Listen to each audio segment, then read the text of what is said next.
Unang katuwang ng magsasakang si Baynola sa kanyang palayan dito sa Ampatuan, Maguindanao del Sur, ang alaga niyang kalabaw.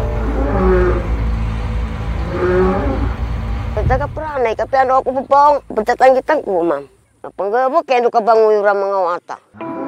Parang anak na nga raw ang turing niya rito. Iba na mga wata na butar. Ka-istiri mo ipagkaon ng mga wata. Pagtiyakapan ng mga wata ko, mga mama. Kamakailan nga lang, abot langit pa ang kanyang tuwa nung nanganak ito. Sa wamin ng bata ni butar. Nakadolan doon, nakalimagay. Pero hapon itong Huwebes, ang kanilang galak napalitan ng panlulumo. Ang nguso kasi ng alaga nilang kalabaw natapyas. Matapos itong tamaan ng bumagsak na eroplano. Boom! Sobrang lakas. Kaya natakot ako. Akala ko mang bomba na sumabog.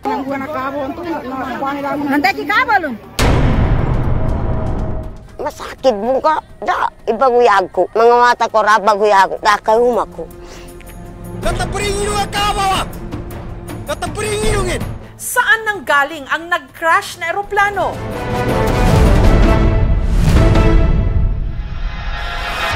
Ilang sandali bago bumagsak ang private plane, ang mga taga-barangay Malatimon nakarinig muna ng malakas na pagsabog. Boom! Sobrang lakas. Kaya natakot ako. Akala ko mang bomba na sumabog. Nakita ko na yung pakpak ng plane na nakatapon doon. Naghiwalay-hiwalay yung pakpak ng plate tsaka yung katawan. Nagdagoy kayo na! Tumakbo kami, ma. Tinignan namin. Maliit lang yung aeroplano. Parang 6 or 4 lang ang kasya. Ano po itsura ng mga tao? Malaking tao. Foreigner. Nakita ko man, nanginginig pa ako, ma'am, sa takot, ma'am. Gayunman, pirmi silang nakadistansya. Kasi natatakot din kami na baka sumabog. Hoy, mamawa to siya. May kambatupon niya. Nangangamba sila, lalo't ang crash site, ilang metro lang ang layo mula sa mga kabahayan. Siguro man mga 2 meters lang, ma'am, or 1 meters doon sa bahay ng kaibigan ko. Bawal na po pumunta dyan po kasi inimbestigahan. Ang mga otoridad agad rumisponde. Sa pagdating ng mga kasamahan natin, hindi na siya umuusok. Nakahiwalay-hiwalay yung ibang parts niya at saka yung mga biktima. Ang 4 na sakay ng eroplano, pare-parehong sinawim palad. As of now, wala pa kaming nationality. May instruction rin na wag na lang galawin kasi coming na daw yung rescue team from US troops. Ang ginawa natin doon is limited only to provide security within the vicinity. Yung full na investigation na ginagawa ngayon is in the hand of our troops from the US. Even our policemen, limited lang sa security perimeter kasi ongoing yung search nila. Dahil sa palayan bumagsak ang eroplano, maswerteng walang sibilyang nadamay. Maliban na lang sa kalabaw ni Baynola na nahagip ng katawan ng bumulusok na private plane. Ang kalabaw namatay.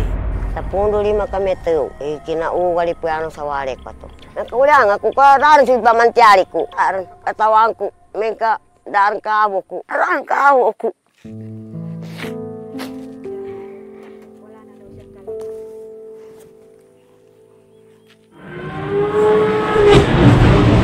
Pero saan ba galing ang eroplanong nag-crash sa Maguindanao del Sur? Hoy, mamawa to siya. May kambatupon niya. Ayon sa inisyal na investigasyon ng mga otoridad, ang private aircraft isang Beechcraft King Air. May body number na N349CA, nakarehistro sa Amerika. Umalis ho to ng 2:30 sa Cebu. Nag-file ho ng flight plan naman sa CAAP at inaprobahan naman to dahil yung kanilang air operator nag-comply naman do sa lahat ng requirements. Kinontrata raw ito, di umano, ng US Department of Defense para magsagawa ng aerial surveillance sa Pilipinas. The aircraft was providing intelligence surveillance and reconnaissance support at the request of our Philippine allies. The incident occurred during a routine mission in support of US-Philippine security cooperation activities. The cause of the crash is currently under investigation and we have no further details to release at this time.